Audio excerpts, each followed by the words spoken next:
அஸ்ஸலாமு அலைக்கும். சாட்டர்டே அதுவுமா பிரியாணி செய்யலான்னு என்னோடய ஹஸ்பண்ட் வந்து வெங்காயம் வந்து கட் பண்ணி கொடுக்க வந்து எனக்கு ஹெல்ப் பண்ணாங்க. அந்த கேப்பில் வந்து நம்ம கத்திரிக்காய் பச்சடி செஞ்சிடலான்னு நானும் வந்து கத்திரிக்காய் பச்சடி வந்து செய்ய ஆரம்பிச்சிட்டேன்.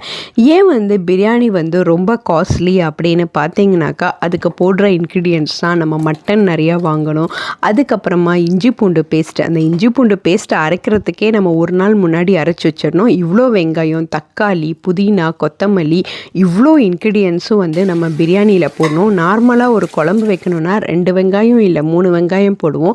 பட் பிரியாணிக்கு நிறைய வெங்காயம் போட்டால் தான் வந்து அது அவ்வளோ டேஸ்ட்டாக இருக்கும். ஸோ அவ்வளோ இன்க்ரீடியன்ட் வந்து அது போடுறதுனால தான் வந்து பிரியாணிலாம் ரொம்ப காஸ்ட்லியாக கடையில் விற்கிறாங்க. பட் நான் வீட்டில் போடுற அளவுக்கு கூட வந்து கடையிலலாம் இப்போ வந்து ரொம்ப போடுறதில்ல. மேபி ரொம்ப காஸ்ட்லியாக இருக்கிறதுனால. பட் நம்ம வீட்டில் சமைக்கிறதுனால நம்ம தாராளமாக அதுக்கு தேவையான இன்க்ரீடியன்ட்ஸ் வந்து நிறையா வந்து போட்டு நம்மளோட ஹார்ட் ஒர்க்கெல்லாம் போட்டு அந்த அவுட்கம் வரும்போது வந்து ரொம்ப ஹாப்பியாக இருக்கும். போட்ட ஹார்ட் ஒர்க்கெல்லாம் வந்து அந்த பிரியாணியோட அவுட்கம் பார்க்கும்போது எல்லாமே மறைஞ்சு போயிடும். ஸோ ஃபேமிலிக்காக இன்றைக்கி சாட்டர்டே அதுவுமா எங்கேயுமே வெளியே கூட போகாமல் வீட்டிலே இருந்து வந்து எல்லாருக்கும் வந்து சூப்பராக வந்து சமைச்சு கொடுத்தாச்சு. ஸோ என்னெல்லாம் வந்து இன்றைக்கி லன்ச் மெனு பார்த்தீங்கன்னாக்கா, சீரப் ஜூஸு, அதுக்கப்புறமா தயிர் பச்சடி, கத்திரிக்காய் பச்சடி.